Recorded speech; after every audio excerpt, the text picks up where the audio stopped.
These two boy bands made over $100 million. Their manager made $300 million. There's just one problem. He wasn't their manager.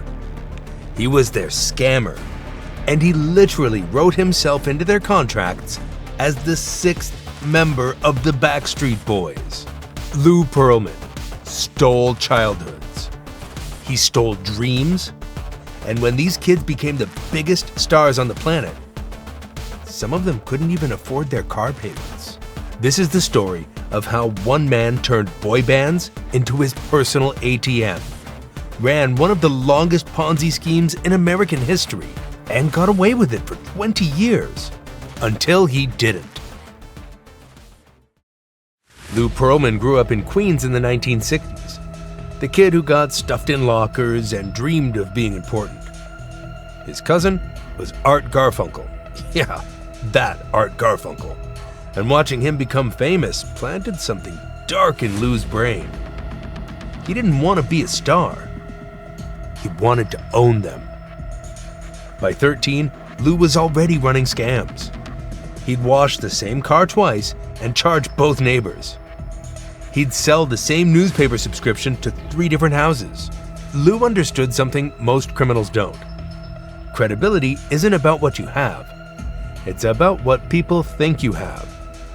He'd lease a Rolls Royce for a day, take photos, return it, then use the photos to secure million-dollar loans. He'd rent entire office floors for important meetings, then cancel the lease the next day.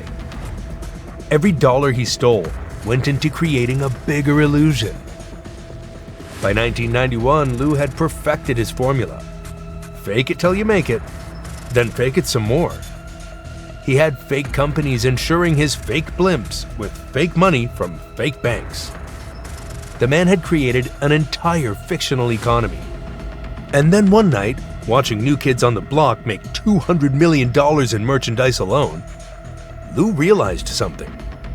Why create fake businesses when you could create fake bands? March 1991. Lou's at a New Kids on the Block concert. Not because he likes the music. He thinks it's garbage. He's there doing math. He watches 40,000 kids, mostly girls between 12 and 17, each spending an average of $87 on tickets, t-shirts, and posters. That's $3.5 million. In one night. In one city. Here's what blew Lou's mind. Madonna, the biggest solo act in the world, was averaging $70,000 per show.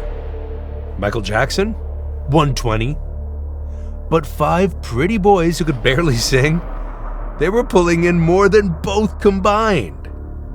Because teenage girls don't just buy music, they buy fantasies. They buy the poster, the lunchbox, the unauthorized biography, the VHS of the band eating breakfast. They buy everything. Lou flew back to Orlando and immediately created Transcontinental Records. No artists, no studio, no music industry experience, just business cards and a Yellow Pages ad. He put out a call for auditions. 500 kids showed up. He picked 5 who looked like they could be on a cereal box, called them the Backstreet Boys. When the Backstreet Boys signed their contract in 1993, they thought they'd won the lottery. Lou told them they'd be millionaires by Christmas. He flew them to his mansion, let them swim in his pool, called them his sons. They signed without lawyers. Why would they need lawyers? Papa Lou was family. Not only did Lou own the name Backstreet Boys, meaning the actual humans in the band could be fired from being themselves, but he'd written himself in as the 6th member. Every dollar the band made would be split 6 ways, except Lou's share came off the top.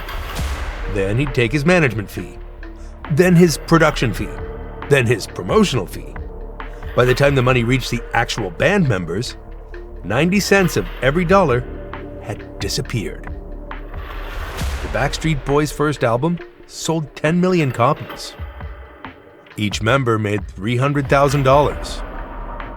Lou made $38 million. But the truly sick part is that Lou wasn't even using his real money to fund the band. He was using his Ponzi scheme investors' retirement funds. Every music video, every tour bus, every recording session was paid for by some elderly couple in Sarasota who thought they were buying insurance. By 1995, the Backstreet Boys were printing money. But Lou was already bored. Like any good drug dealer, he understood market saturation. You can only sell so much crack on one corner. You need to expand. So while Backstreet was touring Europe, Lou held secret auditions for their replacement. Not their successor, their direct competition. Enter NSYNC. Same formula, slightly different flavor.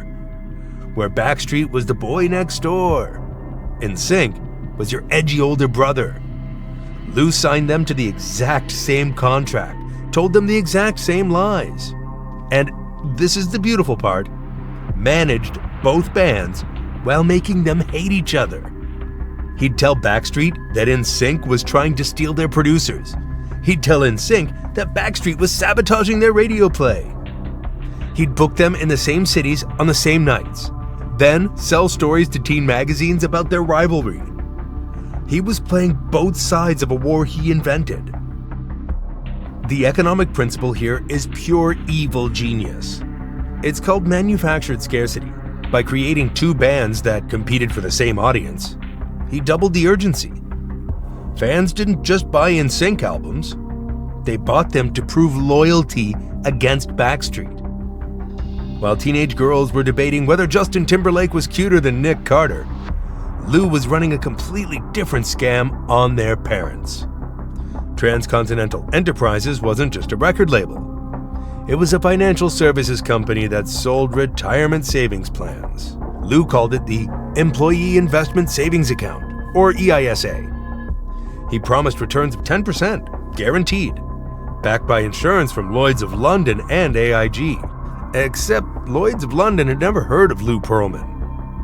Neither had AIG. The documents were forgeries Lou made in Microsoft Word.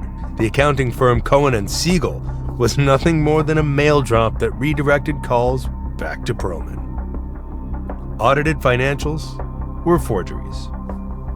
This is how a Ponzi scheme actually works, stripped of the jargon. Lou takes $1 million from investor A, promising 10% returns. He immediately takes $1 million from investor B. He uses B's money to pay A's returns. Plus he skims $300,000 for himself. Now he needs investor C to pay B and D to pay C. And suddenly he needs $100 million in new money every year just to keep the wheels spinning. The boy bands were perfect cover. When investors asked questions, Lou would fly them to concerts, introduce them to the Backstreet Boys, show them gold records. Who was going to question a man who manages the biggest bands in the world? The music made him look legitimate. The fraud funded the music. It was a perfect circle of crime. December 1999. NSYNC had just finished the most successful tour in pop history. Sold out every night. Gross revenue? $78 million. The five members sat in a restaurant waiting for their checks. They're thinking $2 million each minimum, maybe $3. Lou slides 5 envelopes across the table. $25,000 each for 18 months of work. Lance Bass literally ripped his check in half at the table. Chris Kirkpatrick threw his at Lou's face. Justin Timberlake didn't say a word. He was doing math on a napkin. $78 million in revenue, minus $25,000 times 5. That left $77.8 million. Where did it go? Lou pulled out the contract. Transportation fees, security fees. Lou pulled out the contract. Transportation fees, security fees, costume fees, hair and makeup fees, something called a success coordination fee that nobody could define. The tour buses they thought Lou owned, he was charging them rent. The bodyguards billed to the band. The stylists coming out of their cut.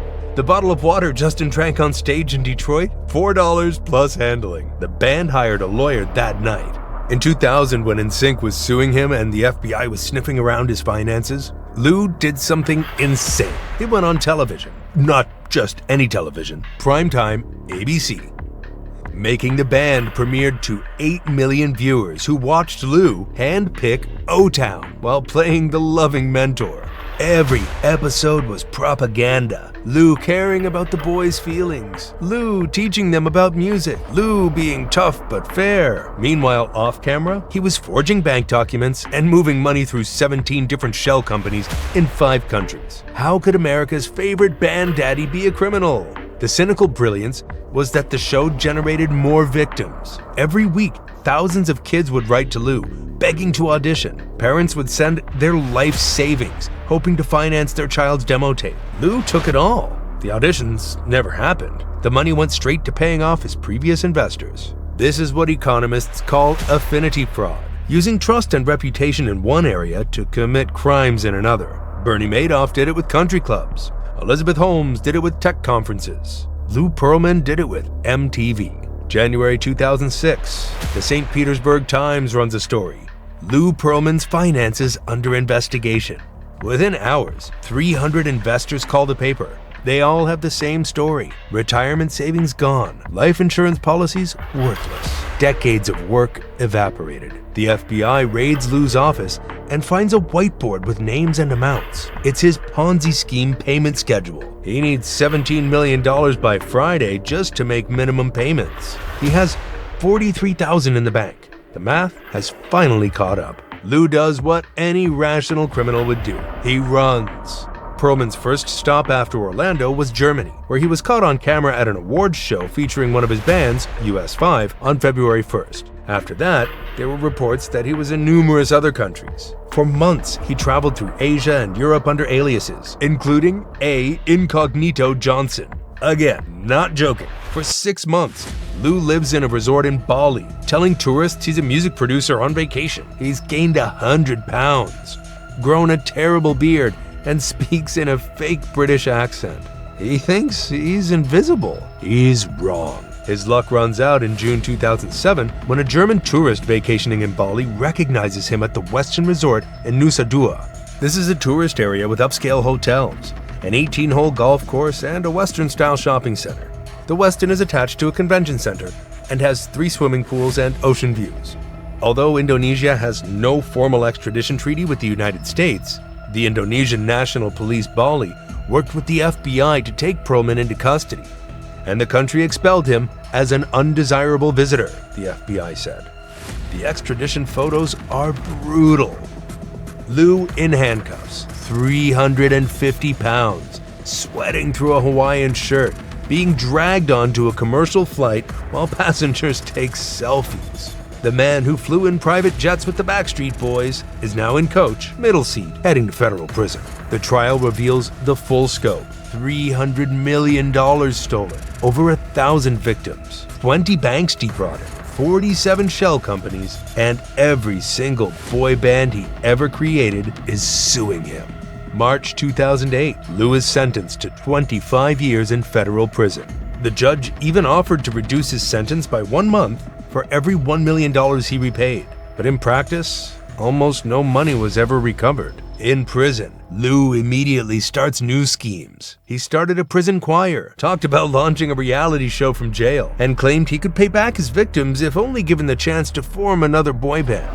August 19, 2016, Lou dies in federal prison from a heart infection. He's alone. No family visits, no boy band members at his bedside. His death makes headlines for exactly 1 day. Every band Lou created eventually sued him. Backstreet Boys, NSYNC, O-Town, LFO, Take 5, Natural, Aaron Carter.